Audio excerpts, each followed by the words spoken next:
ప్రభుత్వం త్వరలో చేపట్టనున్న జనగణనలో కులగణనను కూడా నిర్వహించాలని స్పష్టమైన ఆదేశాలు జారీ చేయడంపై 18 బీసీ సంఘాలు హర్షం వ్యక్తం చేశాయి.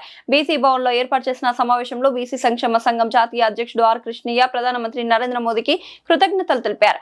ఈ సందర్భంగా ఆయన మాట్లాడుతూ కులగణన నిర్ణయం బీసీల ఆర్థిక, సామాజిక, విద్య, ఉద్యోగ, రాజకీయ అభివృద్ధికి పునాది వేస్తుందని పేర్కొన్నారు. 1931 తర్వాత దేశంలో కులాల వారీగా సమగ్ర లెక్కలు చేపట్టడం ఇలా తొలిసారని పేర్కొన్నారు. జనాభా ఆధారంగా రిజర్వేషన్లు, సంక్షేమ పథకాలు, బడ్జెట్ కేటాయింపులు, స్థానిక సంస్థల్లో బీసీ రిజర్వేషన్ల పెంపునకు ఈ లెక్కలు ఉపయోగపడతాయని అన్నారు. బీసీల చిరకాల డిమాండ్ను కేంద్రం గౌరవించడం చారిత్రాత్మక నిర్ణయమని, దీనితో ప్రధాని మోదీ చరిత్రలో నిలిచిపోతారని పేర్కొన్నారు.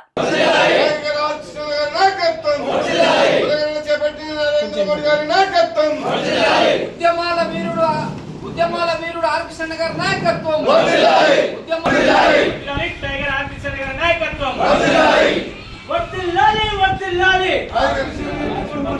రాధాకృష్ణన్ బీసీ వర్గానికి చెందినవాడు. ఆయనను ఉపరాష్ట్రపతి చేశారు. రాష్ట్రపతి గిరిజన మహిళను చేశారు. మొన్నటిదాకా ఉన్న సుప్రీంకోర్టు చీఫ్ జస్టిస్ ఎస్సీ వర్గానికి చెందినవాడు. అదేవిధంగా కేంద్రంలో 27 మంది మంత్రులు, రాష్ట్రాల్లో 4 గవర్నర్లు, అనేక పదవులు, ఉన్నతమైనటువంటి అనేక పదవులు బీసీలకు కేటాయించి బీసీల యొక్క కీర్తి, గౌరవ ప్రతిష్టలను ఈ సమాజంలో పెంచారు. కాబట్టి ఎవరన్నా ఉంటే విమర్శించే ముందు పని చేసి చూపెట్టాలి.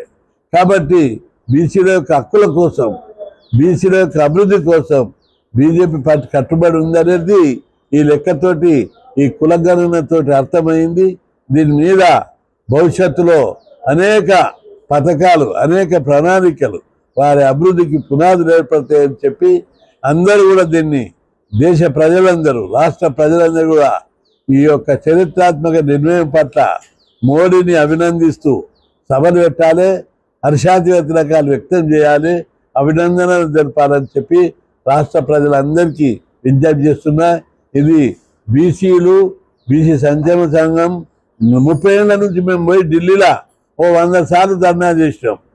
చట్టసభలో రిజర్వేషన్లు పెట్టాలి, బీసీ కులాల వారి లెక్కలు తీయాలి అని అనేక ప్రోగ్రాంలు పెట్టాం. ఇక్కడ పెట్టాం, సెమినార్లు పెట్టాం, బహిరంగ సభలు పెట్టాం. గత ప్రభుత్వాలు స్టేట్ కన్వీనర్ ఈనాటి సమావేశానికి ముఖ్య అతిథిగా వీచేసిన టైగర్ ఆర్ కృష్ణన్న గారికి పాదాభివందనాలు తెలియజేస్తూ ఇక్కడికి వీచేసిన వారందరికీ ఉద్యమాభివందనాలు తెలియజేస్తున్నాం. కేంద్రం విడుదల చేసినటువంటి నోటిఫికేషన్ మరి జనగణన కులగణన చేస్తా అనడం బీసీలకు నిజమైన స్వాతంత్ర దినంగా ఈ 80వ స్వాతంత్రం జరుపుకోవచ్చు. ఎందుకంటే గత పార్టీలన్నీ బీసీలను ఓట్లేసి యంత్రాలుగానే చూసినవి తప్పితే నరేంద్ర మోదీ గారు నిజమైనటువంటి స్వాతంత్ర దినంగా ఈ రోజు మరి ప్రకటన చేయడం ఇది బీసీల మరి విజయం. ఎందుకంటే గత పార్టీలన్నీ మరి బీసీలను ఎంతసేపు అణగారిన వర్గాలుగా చూసిన, రాజకీయ అంటరానితనంగా చూసిన చెప్తే ఏ రోజు మరి బీసీలకు మరి నిజంగా అవకాశం కల్పించినటువంటి దాఖలాలు లేవు. మరి ఈ రోజు కులగణన చేపడతా అనడం మరి నరేంద్ర మోదీ గారికి ప్రత్యేక ధన్యవాదాలు తెలుపుతూ మరి ఈ కులగణన మీద ఉన్న అపోహలను మరి ఆర్ కృష్ణన్న గారు ప్రధానమంత్రి నరేంద్ర మోదీ గారికి, హోంమంత్రి అమిత్ షా గారికి, ఆర్ఎస్ఎస్ చీఫ్ మోహన్ భగవత్ గారికి వివరించి అపోహలు తొలగించిన వెంటనే వారం రోజులలోనే అశ్విని వైష్ణవ్ గారు కేంద్ర మంత్రి వచ్చి అపోహలను తొలగించి మీరు కేంద్రం కులగణన చేస్తా అని చెప్పడం ఇది చారిత్రాత్మకమైన విజయం. మరి అందుకు గాను నరేంద్ర మోదీ గారికి, అమిత్ షా గారికి, అలాగే ఆర్ఎస్ఎస్ చీఫ్ మోహన్ భగవత్ గారికి, టైగర్ ఆర్ కృష్ణ గారికి మరి ప్రత్యేక కృతజ్ఞతలు తెలియజేస్తున్నాం. ఈ యొక్క కాంగ్రెస్ పార్టీ ఇప్పుడు చెప్తున్నది 60 ఏళ్లు పాలించినటువంటి ఈ పార్టీ కాకా కలేకర్ కమిషన్ కాంచెల్ మండల్ కమిషన్ వరకు ప్రతి క్షణం బీసీల ఎదుగుదలకు అడ్డుపడుతూనే వచ్చింది. ఇవాళ ఈ కాంగ్రెస్ పార్టీ చెప్తున్నది ఏమని చెప్తున్నది, బీసీలను నేను ఉద్ధరిస్తున్నా, రాజ్యాంగాన్ని పట్టుకొని తిరుగుతున్నారు. ఉన్నటువంటి 4 సీఎంలో, ఈ కాంగ్రెస్ పార్టీ ఉన్నటువంటి 4 సీఎంలో ఒక సీఎం బీసీ ఉంటే ఆ ఉన్న సీఎం ని కర్ణాటకలో తప్పించి ఉన్నటువంటి పరిస్థితి ఇవాళ ఈ దేశంలో ఉన్నది. కాబట్టి కాంగ్రెస్ పార్టీ కావచ్చు, బీసీలను అనగారిగా చూసినటువంటి పార్టీలన్నిటికీ బుద్ధి చెప్తామని చెప్పి హెచ్చరిస్తున్నాం. ఇలా కేంద్రం 27 మందిని కేంద్ర మంత్రులు చేసినటువంటి దాఖలాలను ఏనాడన్నా ఏ పార్టీ అన్నా చేసిందని మేము అడుగుతున్నాం. ఇలా 60 నుండి 70% ఎస్సీ ఎస్టీ బీసీలతోటి కేంద్ర క్యాబినెట్ నింపినటువంటి దాఖలాలు అది నరేంద్ర మోదీ సాధ్యమవుతుంది, ఎవరికి సాధ్యం కానటువంటిది ఇలా నిరూపణ చేసి చూపెట్టినటువంటి పరిస్థితి ఈ దేశంలో కనిపిస్తున్నది.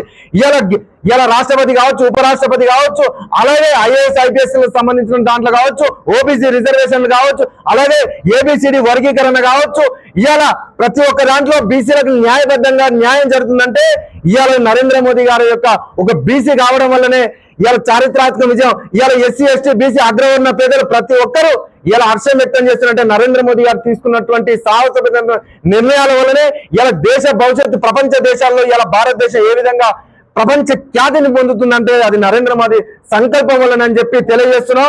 కావాలన్నప్పుడు నరేంద్ర మోడీ గారితో చర్చించినప్పుడు ఈరోజు బీసీ ప్రత్యేక శాఖని బీసీ చట్టబద్ధత తీసుకొచ్చింది, కాన్స్టిట్యూషనల్ రైట్ తీసుకొచ్చింది, యాక్ట్ తీసుకొచ్చింది కేంద్ర ప్రభుత్వం, నరేంద్ర మోడీ గారి ప్రభుత్వం. అది టైగర్ ఆర్ కృష్ణన్న గారి ఉద్యమ ఫలితం. రెండోది, ఈరోజు కృష్ణన్న మెంబర్ ఆఫ్ పార్లమెంట్ అయిన తర్వాత అనేక మార్లు పార్లమెంట్లో అయితే ఏంది, లేకపోతే జంతర్ మంతర్ దగ్గర అనేక మార్లు ఉద్యమాలు కానీ, రెండోది గత పార్లమెంట్ సెక్షన్లో 45 నిమిషాలు బీసీలకు జరుగుతున్న అన్యాయాల మీద, బీసీల దక్కాల్సింది వాటా మీద, బీసీలకి రిజర్వేషన్లు అయితే ఏంది, లేకపోతే ఉద్యోగాల రిజర్వేషన్లు అయితే ఏంది, లేకపోతే జడ్జి నియామకాల్లో కానీ అన్ని రంగాల్లో విద్య, ఉద్యోగ, ఆర్థిక, రాజకీయ, సామాజిక అన్ని రంగాల్లో ఏ విధంగా అయితే అన్యాయం జరుగుతుందో కేంద్ర ప్రభుత్వం దృష్టికి తీసుకెళ్లి అమిత్ షా గారి దృష్టికి, ప్రధానమంత్రి గారి దృష్టికి అనేక మారు చర్చలు జరిపి ఆ ప్రభుత్వాన్ని ఒప్పించి ఈరోజు జనగణన కులగణన చేస్తున్నారంటే కేంద్ర ప్రభుత్వం, అది టైగర్ ఆర్ కృష్ణన్న గారి పోరాట ఫలితమే అని చెప్పి మేము తెలియజేసుకుంటా ఉన్నాం. ఎందుకంటే ఈరోజు కేంద్ర ప్రభుత్వము జనగణన కూడా చేస్తుందంటే ఎంతో సిద్ధమైంది. గత పార్లమెంట్ సెక్షన్లో మహిళల బిల్లు, రెండోది డీలిమిటేషన్ అప్పుడు ఇక్కడ ఉన్న ప్రభుత్వము వెళ్ళి మీ మీద గొప్పలు చేసినామని చెప్పి ముఖ్యమంత్రి గారు అనేక మార్లు చెప్పడం జరిగింది. కానీ బీసీలకి 42% ఇస్తా వాటాలో మాత్రము ధర్నాలు చేసింది, కానీ వాళ్ళ ప్రభుత్వంలో ఉన్న వాళ్ళ కూటమిలో ఉన్న మాత్రము ఓటింగ్ మాత్రం అడగలేదు. అంటే ఈ ప్రభుత్వానికి చిత్తశుద్ధి ఎంత ఉందనేది మనకు అర్థమవుతా ఉంది.